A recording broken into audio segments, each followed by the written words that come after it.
Big boss పూర్తయ్యేసరికి అనుకున్న target కంటే limitless money ఉంటుందని, అంటే లిమిట్లెస్ ప్రైజ్ మనీ ఉంటుందని బిగ్ బాస్ అయితే చెప్పాడు. మరి ఊరికినే చెప్తాడా బిగ్ బాస్? అనుకున్న విధంగానే లిమిట్లెస్ టాస్కులతో అయితే హౌస్మేట్స్ని దద్దరిల్లిస్తున్నాడు. ఇక లైవ్ అప్డేట్స్లో వచ్చిన విశేషం ఏమిటంటే కనుక, ఇక మొదటిసారి వైల్డ్ కార్డ్ ఎంట్రీలకు ఆపే శక్తిని కంటెస్టెంట్లకు ఇస్తున్నా అంటూ బిగ్ బాస్ అయితే చెప్పాడు.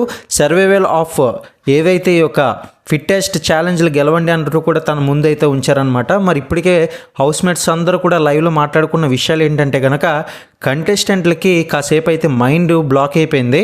అంటే 3 నుంచి 4 రోజుల్లో 12 టాస్క్లు ఉంటాయంటూ కంటెస్టెంట్లంతా కూడా హౌస్లో మాట్లాడుకుంటున్నారు.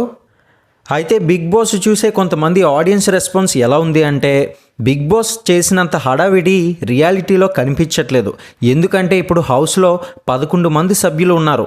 వీళ్ళు కాకుండా మరో 12 మంది ఎంట్రీ ఇస్తే అసలు హౌస్లో సరిపోదు. మొత్తానికి అదంతా పక్కన పెడితే, గతంలో అభయ్ నవీన్ అయితే ఎలిమినేట్ అయ్యాడు. మరి అభయ్ నవీన్ లాంటి మైండ్ సెట్లు ఉన్న వాళ్ళు ఎంతోమంది చూసే ఆడియన్స్లో ఉంటారు. పైగా రేషన్ను పిసినారి దానయ్యేలా టాస్క్లు పెట్టి పంచి పెడుతున్న బిగ్ బాస్ అంతమందికి తిండి ఎలా పెడతాడంటే ఆలోచించాల్సిన విషయమే. అందుకే తెలివిగా 12 మంది వైల్డ్ కార్డ్ ఎంట్రీలను ఆపే పవర్ అంటూ కంటెస్టెంట్లకి హింట్ ఇచ్చాడు.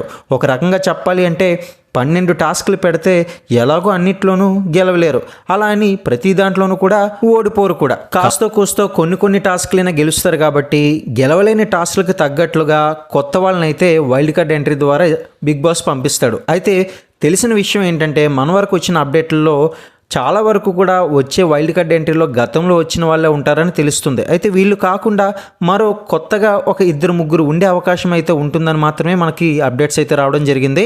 మరి వచ్చే ప్రతి ఒక్క బిగ్ బాస్ లైవ్ అప్డేట్స్ కోసం ఛానల్ని సబ్స్క్రైబ్ చేసుకుని లైక్ చేయండి.